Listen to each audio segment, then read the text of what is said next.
Hi everyone, this is Israel Jabasingh, the Director of Officers IAS Academy. The next session is going to be exposure to Indian Foreign Service, a very important topic, and for that we have a very senior officer of Indian Foreign Service who will be our guest speaker. We have with us Mr. Mubarak, IFS, who is Ambassador of India to Guatemala. He was also concurrently accredited as Ambassador of India to El Salvador and Honduras. Mr. Mubarak completed his Masters in Science from Center of Advanced Study in Microbiology. After that, Civil Service examination and got into the prestigious Indian Foreign Service in the year 2001. After completing his training in Indian Foreign Service Institute, he did advanced diploma in Arabic language from American University in Cairo. And then he served in several diplomatic missions, say Cairo, Jeddah, Dubai, and he also headed the diplomatic mission in Palestine. After that, Mr. Mubarak came to the Ministry of External Affairs and worked as a director and later as joint secretary and took care of this ASEAN relations. This also developed an special interest for sustainable development. So it's a pleasure to have a senior IFS officer with us today to talk about this Indian Foreign Service. Thank you, Mr. Mubarak, for joining us. Thank you very much, Israel. Thank you very much. So, you are a very senior officer who has spent almost 19 years in Indian Foreign Service. So, first we want to know how this hierarchy in Indian Foreign Service, what are the different posts they hold? At the outset, before I start with that, let me thank you for giving this opportunity. And also, I would like to share some vivid memories that I have had with you like 19 years back. So, I fondly remember the interview date when you finished and came and we met, and you were with bubbling enthusiasm and you told about how you managed the interview board at that time. And when they asked for your favorite book, you told that it was My Experiment with Truth, and how you replied and gave insights about the book. I still very much remember that. And becoming an IAS officer itself is a great accomplishment. After becoming an IAS officer, you followed your passion and now you are running this Officers IAS Academy. I congratulate you for all the success and I wish you best for a great future ahead. And thank you so much for the generous words and also our memory of 19 years before. Yes, thank you. Thank you. And let me start with the hierarchy and the growth trajectory in the Foreign Service. Like all other A group services, we after finishing the Mussoorie training, we go to the Foreign Service Institute in Delhi. And there, after finishing the training, now it varies from time to time. We did a 1-year training. Now it has been reduced. And after we finish that training, we are attached with the Ministry of External Affairs and given a designation called attaché to understand what happens in the ministry, how the paper moves, how the ministry gets in contact or in touch with missions abroad, how it acts as a hub and spoke. And people and officer trainees spend almost 3 or 4 months there before they go to their respective language training. So they, after finishing training in the Ministry of External Affairs, they go to a particular country. When you are doing your training in the Ministry of External Affairs, you are asked to choose a particular language. As a Foreign Service officer, you are supposed to master a particular language, and based on the language you choose, you go to a particular country. If you choose Japanese, you go to Japan. If you choose Spanish, you go to Spain. If you choose Arabic like me, you go to Cairo. And so you go there and you start your career in the foreign country as a third secretary. That is the starting post when you are actually a language training.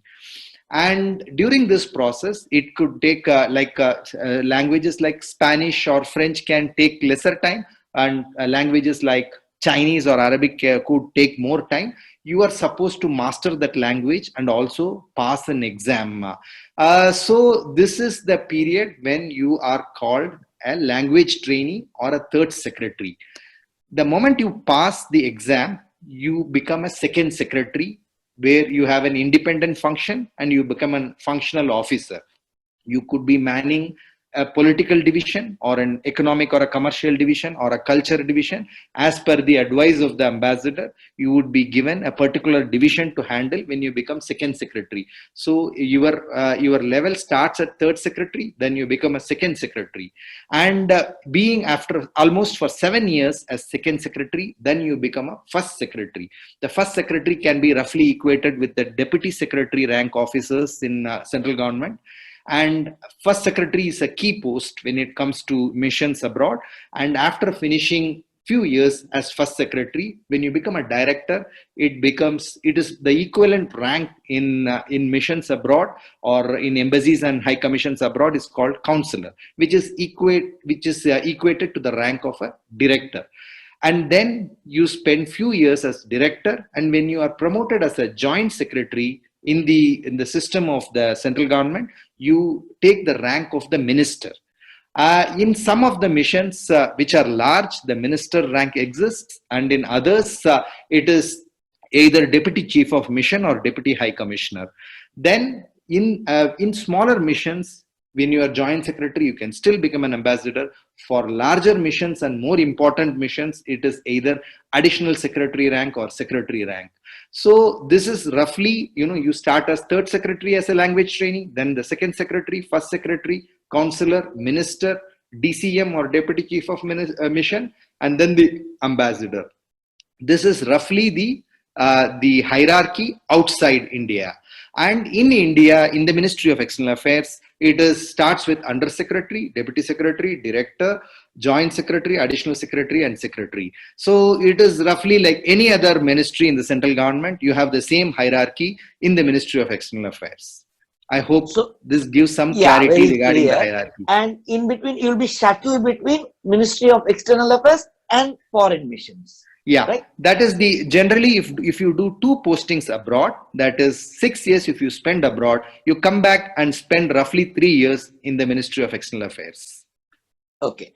Now, the given scenario for last 2 decades, I think, now we want more and more investment in India.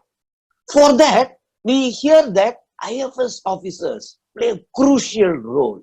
So what exactly is that role? How you raise investment for our country? So, like at least since economic diplomacy has become the mainstay in many of the missions abroad, and foreign service officers play a key role in bringing in investments. But before I talk about foreign service officers or companies that are interested to invest in India, you should understand that there should be a strong political will in both countries. The countries from where a company is ready to invest, or a fund which is there to ready to invest, or the country which is receiving that fund. There should be a strong political will, and there should also be a good trust between the two governments and a strong diplomatic relations between the two governments. I think these are prerequisites before any investment comes in.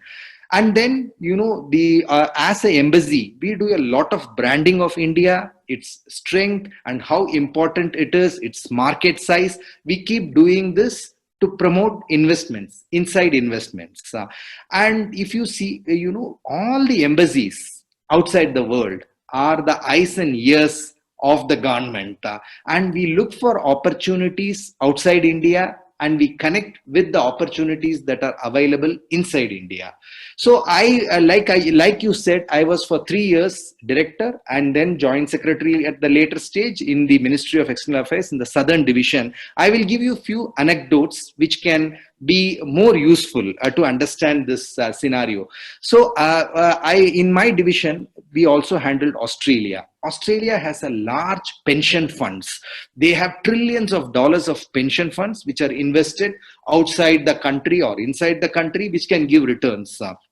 So I had closely watched how our High Commission in Australia, in close contact with Ministry of External Affairs' Economic Diplomacy Division and also with Invest India, they charted out the then High Commissioner, Mr. Suri, was very keen on how to bring investments into India, and so I was aiding him or assisting him in this in his efforts. So we went to Invest India, we went to the MEA's Economic Diplomacy Division, and then even Ministry of Finance.